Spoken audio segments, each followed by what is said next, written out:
Bai.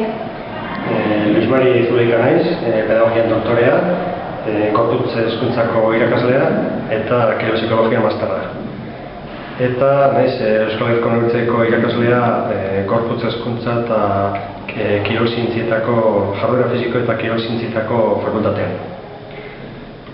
Orain aurkezten dugun liburu hau da kirol hezitzailea, gogoetak eta ekarpenak, eta bertan dugun izen da 20 aditu inguru edo elkartu ditugu, eta bakoitzak bere eremutik, psikologiatik, pedagogiatik, kirol medikuntzatik eta pixka bat egindako ikerketak eta azaltzen ditu nola kirol jarduera haurtzaroan behar den bezala bideratu ezkio benetan hezitzaile izan daitekela parte hartzen duten haur guztientzako.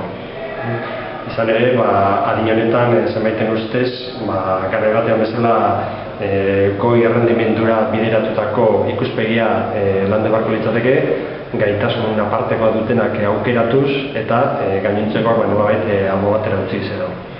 Orduan aldarrikatu izan duguna eta saiatu gara pixkat honen inguruko eztabaida hori argitzaldea, pixka bat heziketaren eremutik hainbat aditu edo bildu pixkat azaldu dezaten benetan zein hezitzailea izan daiteken parte hartzen duten haur guztientzako gaur egun pixkat sedentarismoari eta aurre egite aldera pixkat hezitzea nola kirol jarduera eta jarduera fisikoa benetan positiboa eta beharrezkoa dela hiritar guztientzako eta adin hauetan balio horiek landu beharko liratekeela herritar guztien artean.